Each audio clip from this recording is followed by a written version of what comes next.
आदाब अर्ज़े, मैं हूं अरबाब चांडियो। ये सब लंदन क्यों पहुंचे हुए हैं?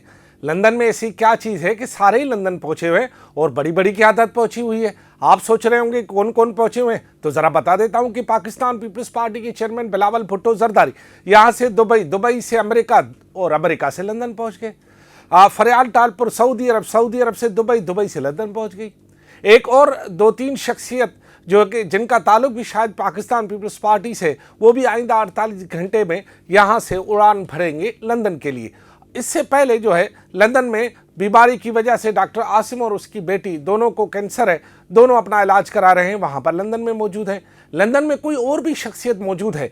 हमने जब ये पूछा कि सारे घूम घुमा के लंदन ही क्यों पहुँच रहे हैं, तो आपको ज़रा एक पते की बात बता दूं कि पाकिस्तान की सियासत के फैसले बरतानिया में और पाकिस्तान की सिक्योरिटी के फैसले अमेरिका में होते हैं। अब आप समझ गए कि हमारे सिक्योरिटी के इदारों के बड़े बड़े सरबराहान अमेरिका क्यों जाते और हमारे सियासी लीडरान अपना घर लंदन में क्यों लेते और लंदन में क्यों रहना पसंद करते, क्योंकि लंदन ही असल में हमारा माजी का बहुत बड़ा हुक्मरान रहा है। अंग्रेज़ों के हम गुलाम रहे और गोरे हमारे हाकिम रहे और अभी तक गोरे हम पर किसी न किसी तरह हुकूमत करते। आप देखें कि हमारे जो माली मामलात होते हैं उसको IMF कंट्रोल करता है और IMF को भी अमेरिका कंट्रोल करता है। और हमारे सियासी फैसले, आपको पता है कि बहुत बड़े मीसा की जमहूरियत और दीगर बड़े बड़े सियासी फैसले लंदन में ही हुए हैं और खुसूसन बरतानिया के अंदर हुए। और अब कीजिए, ये जो सारे वहाँ पहुँचे हैं, बेसबब तो कोई चीज़ नहीं होती, कोई सबब तो है। जब हमने इस सबब को जानने की कोशिश की तो पता ये चला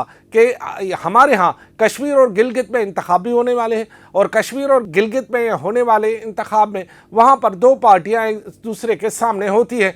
PTI का तो अब खैर है, आपको पता है क्या हो रहा है, तो वहाँ पर मुस्लिम लीग और पाकिस्तान पीपल्स पार्टी आमने सामने होती है। तो क्या इन इलेक्शन से पहले ही इलेक्शन की कोई रिथाबंदी, मनसूबाबंदी, कोई मुलाकातें, कोई हाल हवाल, कोई पहले से ज़मानते, कोई उठक बैठक, कोई मतलब आप समझ गए होंगे ना, पाकिस्तान में इलेक्शन से पहले ही कुछ सिलेक्शन हो जाती है और इस सिलेक्शन उसके बाद फिर एक अनाउंसमेंट होती है कि जी इलेक्शन हो रहा है। हर किसी को पता होता है कि यहाँ बैठना है, यहाँ हारना है और यहाँ हारना है, यहाँ बैठना है।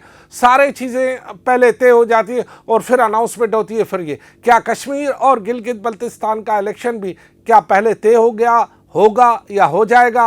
और ये जो लंदन में मुलाकातें हैं, क्या इसका कोई रंग निकलेगा या नहीं निकलेगा? मुलाकातें नाकाम भी हो सकती हैं, मुलाकातें कामयाब भी हो सकती हैं और मुलाकातें जमकर भी हो सकती हैं।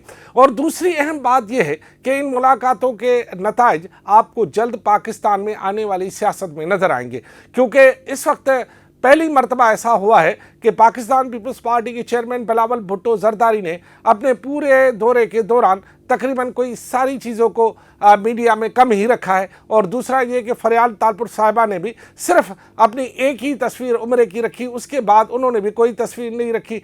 यहाँ जो पहले मौजूद है लंदन में लोग, उनकी भी कोई तस्वीर नहीं, कोई जानकारी नहीं। तो क्यों गए हैं, यही सवाल लेकर मैंने कहा कि आपको पहुंचा दूं। एक सबब तो मैंने आपको बता दिया, दूसरा सबब भी है, लेकिन उसके आने तक मैं सबब बताऊंगा तो बात ज़रा बढ़ जाएगी या ज़या हो जाएगी। लिहाजा वो जो दूसरा सबब है वो मुझ तक पहुंचने दे। पहला सबब आपको बता दिया जो मैं अब तक मुझे पता चला है, लेकिन मैंने आपको बताया कि पाकिस्तान की सियासत के फैसले ज़्यादातर बरतानिया में और रियासत की सिक्योरिटी के फैसले ज़्यादातर जो है वो अमेरिका में होते। इशारा काफ़ी है ना, समझ गए ना। खुदा हाफिज़।